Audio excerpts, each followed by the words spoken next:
Good afternoon everyone. आज हम discuss करने वाले हैं एनएमआर स्पेक्ट्रोस्कोपी। यहाँ पे हम देखते हैं न्यूक्लियर मैग्नेटिक रेजोनेंस।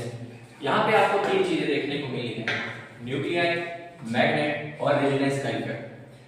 तो न्यूक्लियाई को यहाँ पे कहते हैं क्योंकि यहाँ पे प्रोटॉन का जो होता है स्पिन होता है न्यूक्लियर लेवल पे।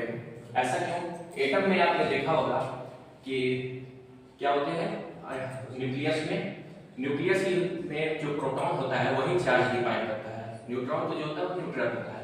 तो प्रोटॉन जो होता है चार्ज डिफाइन करता है, इसलिए हम ओवरऑल यहाँ पे मूवमेंट जिसका देखते हैं वो प्रोटॉन का मूवमेंट देते हैं किसके एटम न्यूक्लियर लेवल।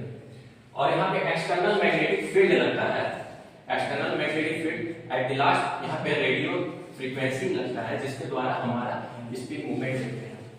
तो यहाँ पे वही डिस्कशन दिया गया है। NMR spectroscopy is the study of spin movement of proton at the nuclear level when a radio frequency energy is absorbed in the presence of magnetic field। तो यहाँ पे जैसे मैंने बताया फिर भी यहाँ पे रेजोनेंस प्रोड्यूस होगा एट NMR रेडियो पे। Resonance in the tiny magnet take place, process is known as nuclear magnetic resonance. और यहाँ पे आपको देखने को मिलेगा दोनों के बीच में ग्राफ जो एनएमआर स्पेक्ट्रम है इंटेंसिटी वर्सेस रेडियो फ्रीक्वेंसी के बीच। और यहाँ पे क्या इंफॉर्मेशन मिलता है? तो यहाँ पे प्रोटॉन और कार्बन का इंफॉर्मेशन मिलता है एट द एटम लेवल। तो यहाँ पे हैविंग स्पिन क्वांटम नंबर अगर जो हमारा 0 होगा तो एनएमआर इनएक्टिव होगा, और वही 0 से ज्यादा होगा तो एनएमआर एक्टिव होगा। और यहाँ पे लार्जर इक्वेशन फॉलो होता है जो कि it is a fundamental equation of NMR spectroscopy. तो इसके प्रिंसिपल देखते हैं। तो यहाँ पे रेडियो वेव और रेडियो रेडिएशन ऑफ एनएमआर जो होता है सैंपल पे एब्जॉर्ब करता है, फिर उसके बाद एक्सटर्नल मैग्नेटिक फील्ड अप्लाइड होती है जो हमारा स्पिन जो होता है ये चेंज होता है। फिर वहां पे एक्साइटेड ग्राउंड स्टेट से एक्साइटेड स्टेट में हमारा जो न्यूक्लियर होता है मूव होता है। जब लोअर लेवल पे होता है तो ये अलाइन होता है विद अप्लाइड मैग्नेटिक फील्ड, और जब हायर स्टेट पे जाता है ये अलाइन हो जाता है अप्लाइड मैग्नेटिक फील्ड के अगेंस्ट यानी अपोजिट डायरेक्शन में। जैसे कि जब यहाँ पे मैग्नेटिक फील्ड अप्लाई होती है तो ये किसी भी डायरेक्शन में अलाइन होता है। जब मैग्नेटिक फील्ड अप्लाई हो जाती है तो ये मैग्नेट के अराउंड डायरेक्शन में अलाइन हो जाता है। फिर उसके बाद ये क्या होता है, यहाँ पे पोजीशन प्लॉट होता है और केमिकल शिफ्ट देखा जाता है। तो सबसे पहले इसमें हम देखते हैं क्या होता है। जैसे कि सबसे पहले हमारा न्यूक्लियर किसी भी डायरेक्शन में अलाइन होता है, जब मैग्नेटिक फील्ड उसमें लगती है तो वो अलाइन हो जाता है at the direction of magnetic field. फिर जब उस पे रेडियो वेव फ्रीक्वेंसी गिरती है तो वो बीटा पोजीशन में कन्वर्ट हो जाता है, वो अपोजिट डायरेक्शन में आ जाता है मैग्नेटिक फील्ड। तो ये अल्फा पोजीशन से बीटा पोजीशन में चेंज होना यही रेजोनेंस फ्रीक्वेंसी होती है। इसीलिए हमारे डेफिनेशन में आता है nuclear magnetic at the last resonance. फिर इसके बाद देखते हैं इंस्ट्रूमेंटेशन देखते हैं। तो इंस्ट्रूमेंटेशन में हमारे कौन कौन से कंपोनेंट यूज होते हैं? तो magnet, Helmholtz coil, switch generator, radio frequency generator, amplifier, detector और एट द लास्ट हमारा रिकॉर्डर पे डिस्प्ले होता है। तो यहाँ पे जो हम सैंपल फिल करते हैं वो 1H NMR यानी कि प्रोटॉन NMR होता है, सैंपल इसमें फिल करते हैं। इसका मैं आपको एनिमेशन वीडियो भी लास्ट में दिखाऊंगा कि कैसे ये पूरी चीजें वर्क हो रही है। फिर यह जो हेल्महोल्ट्ज कॉइल होता है ये इंटेंसिटी ऑफ मैग्नेट को या तो घटाता है या तो बढ़ाता है। आगे देखते हैं इसमें क्या होता है, सारे को समझते हैं। सैंपल होल्डर जो होता है ये कैसा होता है? It is a glass tube which is 8.5 centimetre long and 0.3 centimetre diameter. It maintains uniform magnetic field through the solution. The sample cell is a small cylindrical glass tube that is suspended in air between two magnets. A 1 to 30 milligram sample is used in the form of diluted solution 2 to 10% and solvent doesn't contain hydrogen। क्योंकि हमें hydrogen ही निकालना है तो हम hydrogen solution में ही रखेंगे। तो sample dissolve in इस तरीके से यहाँ पे हम हाइड्रोजन के यहाँ पे ड्यूटेरियम यूज करते हैं CdCl3 और CCl4 and add small amount of internal reference liquid sample. Magnet जो होता है मैग्नेट साइज इसका होता है 15 inches in diameter and capable of producing strong field up to 23,500 gauss। ये एक मेजर होता है मैग्नेटिक फील्ड को नापने का एक यूनिट होती है। The extent of magnet determines the accuracy and quality of instrument।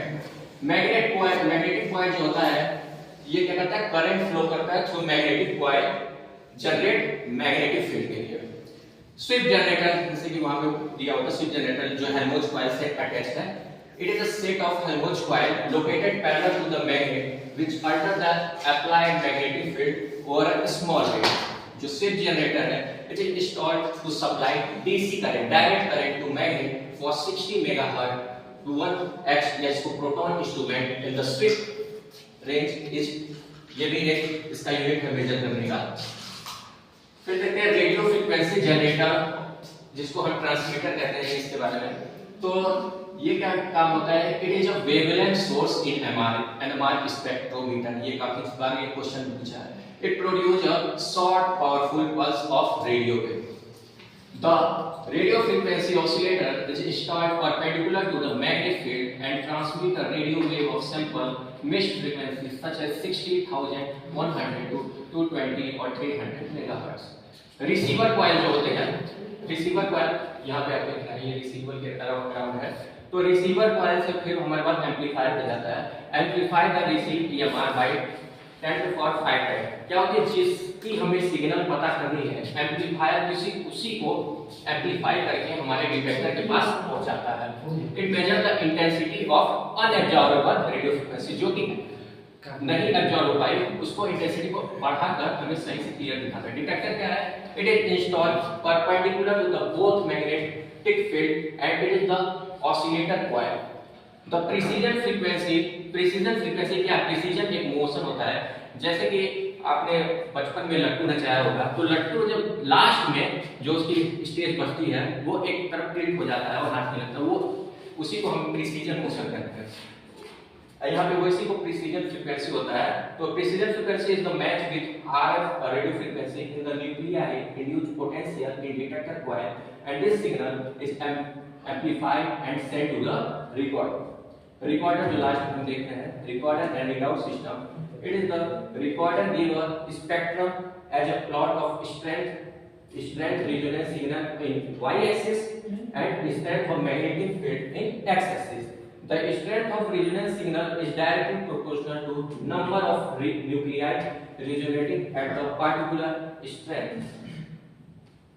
फिर उसके बाद हम सॉल्वेंट जो यूज कर रहे हैं वो कैसा होना चाहिए आखिर NMR spectroscopy.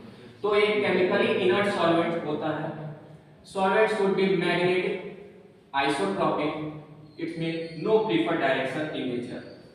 Wide solubility range for sample, dissolved 10% of sample. In 1 NHMR solvent shouldn't give spin quantum number। जैसे कि 1 NHMR होगा तो हमें यहाँ पे सिग्नल देखने को नहीं मिलेगा, इसलिए हम यहाँ पे प्रोटॉन की जगह जहाँ भी होगा वहाँ ये ड्यूटेरियम जैसे कि कार्बन टेट्राक्लोराइड यूज करेंगे, क्योंकि यहाँ पे आपको प्रोटॉन देखने को मिलेगा। अगर जो हमें प्रोटॉन देखने को मिलेगा हम उसका ड्यूटेरिएशन कर देंगे, जैसे HPO में DDO कर देंगे। ये क्या है, इसकी एक लिमिटेशन है, बिना हम ड्यूटेरिएशन के हम सब्स्टिट्यूएंट यूज नहीं कर सकते हैं। तो इसमें और क्या देखते हैं, it should be free from proton, जैसे मैंने बताया। और यहाँ पे एग्जांपल ये है, ये इंटेंसिटी अगर आप आती है 1H 30 कार्बन, तो ये सब ऐसे कंपोनेंट हैं जिसकी हमें NMR सिग्नल में इसकी हम वैल्यू डिटरमाइन नहीं कर सकते हैं, क्योंकि यहाँ पे प्रोटॉन है और कहीं 30 कार्बन होता है, उसका हम सिग्नल पता नहीं कर पा सकते। तो ये ओवरऑल हमारा NMR स्पेक्ट्रोस्कोपी है। So all of you, thank you for this. किसी को कोई डाउट